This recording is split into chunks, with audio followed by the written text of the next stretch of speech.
ELT curricula, in light of the fact that the traditional TESOL or ELT curriculum is perhaps not reflective of how English is used outside of the classroom today in global contexts.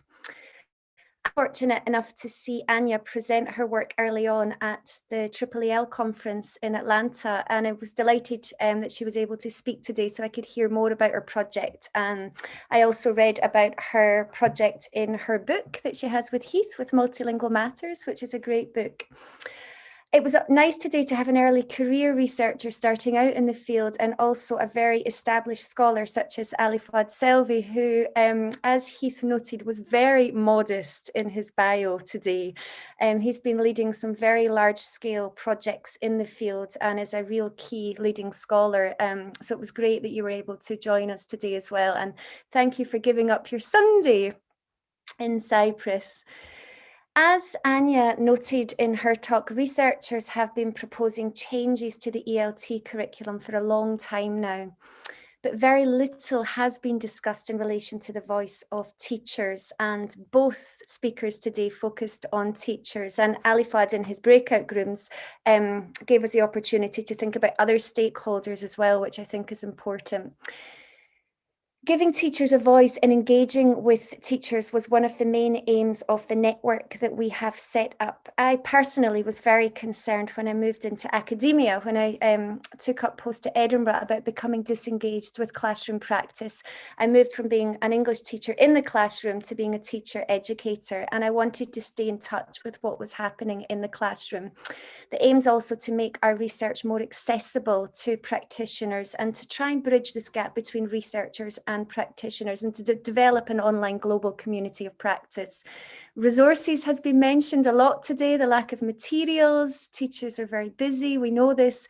So the aim is also to gather resources that are being developed in different contexts around the world. I put in the chat, we have 2 resource coordinators. We also have a professional development, faculty development section run by Serena. She's a PhD student at the University of Edinburgh, and she's doing blog interviews with those running teacher education programs. There's a lot of work going on in the background, but if you're interested in joining the community, we have about 70 coordinators. So it's a real growing community, but we hope that this will be a useful resource for teachers around the world, and also to help engage practitioners and researchers in discussion. So teachers and teacher education are clearly central then to achieving successful and sustainable curriculum innovation in relation to global Englishes. And Anya gave us a lot to think about today. So what do teachers actually think about this global perspective for teaching? Do they think it's possible to integrate this perspective into their classroom? And we heard a lot from teachers today about whether this is possible and the various barriers to curriculum innovation in different contexts. Does changing awareness result in change? And how can we overcome the dominance of like standard language ideology, for example, which again, we saw in the chat and in discussions today. As Anya mentioned, and as we know from a lot of studies, many teachers were often reluctant to introduce a global Englishes perspective for a variety of reasons, and their identity goals were also found to shape how they respond to global Englishes initiatives. Anya also suggested that as research communities, we want to engage with teachers in a more meaningful way. Teachers shouldn't be expected just to passively listen to what researchers suggest, but be provided with channels to explore these ideas and pose questions. And that was what our aim was when Heath and I devised the Global Englishes Language Teaching Framework, was to give teachers a framework to critically evaluate their curricula and explore avenues for change, and also to consider whether this would be possible in their contexts. So, and also with the network, it was to provide a space for teachers to draw on different resources and also to engage with research and have a sense of agency as well. It's certainly not about telling teachers what to do and that they need to change everything in their entire curriculum. In the breakout groups, Anya posed some really interesting questions about how to foster a globally informed language teacher identity. Some really interesting comments. Group 6 suggestions included: be confident, have the knowledge to introduce students to the diversity of English. It should start when they're training to be teachers. So here again, we see the importance of teacher education. consultation with institutions, exams. So again, this relates to needs analysis. So looking at the entire situation, whether this innovation could exist within the host fabric of the situation. And this relates to Ali Fodd's points in the breakout group about engaging with different stakeholders as well. And I do think it made me think today that perhaps the majority of our work in this area has been with teachers and students, less so with parents, decision makers, policy makers. And I think this is something that we should definitely consider. How can we engage with other stakeholders to implement change? Group 9 discussed the Thai context, stressing the need to expose learners to varieties of English. Don't just depend on the native speaker model. It's better to prepare students for after graduation when they're going to use English as a global lingua franca. The German context was said not to be very different.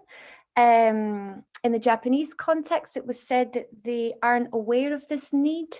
But students need to be equipped to move on to other schools, be responsible for intra-cultural communication in class. And the Turkish context was noted to be similar to Thailand and Germany. Group 8, I'm just going to give you, because I've been going through all the different notes from the different breakout groups. Group 8 highlighted the importance of acquiring awareness of linguistic and cultural diversities in ELT, and again that teachers play an instrumental role here in shaping students' learning English and transforming their identities. Access to globally informed English language training, exposure. And as I mentioned, this is something that we want to do with the network. We have a section on professional development, and we're trying to showcase the different work that's been done in relation to teacher education, and again, to share resources.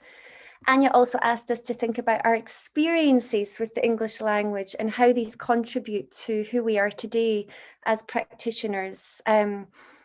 And how these experiences may help us achieve a globally informed English language teacher identity. And I mentioned to the speakers in our breakout room that this made me think about my history with this when I went to Japan to take up posts as an English language teacher with no English language teaching qualifications whatsoever.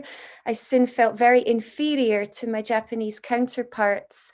And it also made me think about the hierarchy of accents as well. I was actually given a CD to try and reduce my Scottish accent and sound more American. And my spelling was often corrected on the board from British to American spelling as well, which I found interesting at the time. Group 6 referred to travel experiences, intercultural experiences, and Group 9 had some interesting comments as well. I'll just move on. I've only got a couple of minutes here, sorry. Ali Fahd also gave us a lot to think about regarding labels in our field that are still in use today.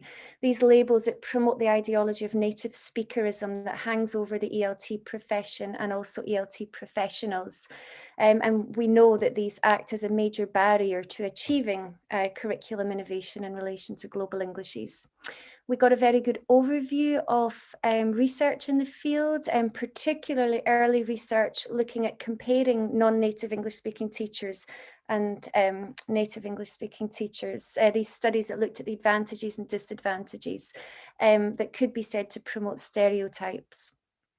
However, as Ali Fouad noted, we are still using these terms, and we have to ask ourselves why. Why are these terms still being used?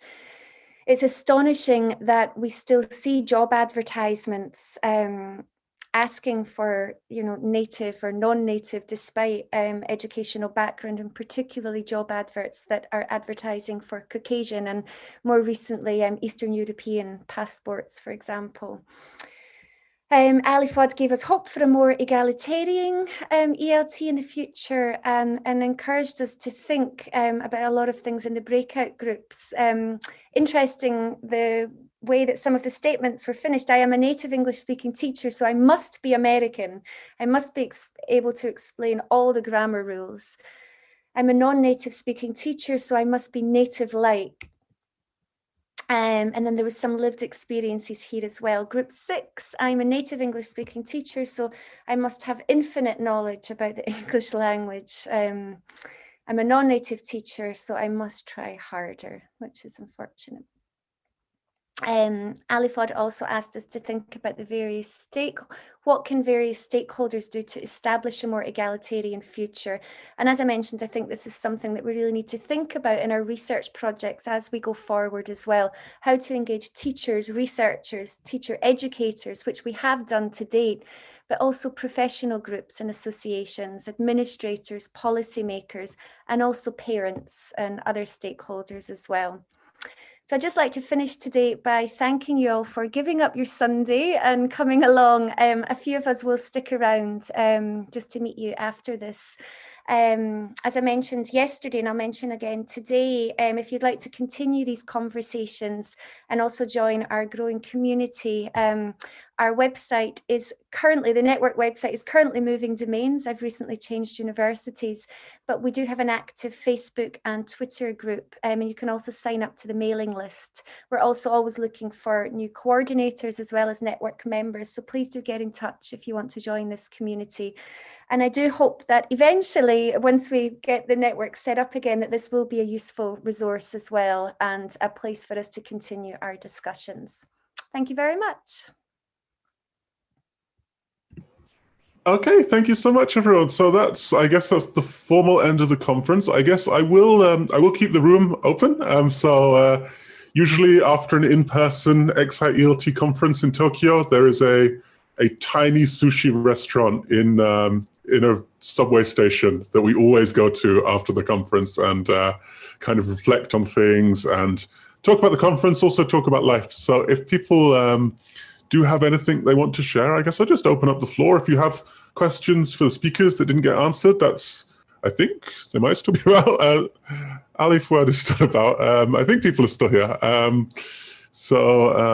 Yes, or for Heath and Nicola, or for each other, or anything at all, really. Yeah, I'll just open up the floor.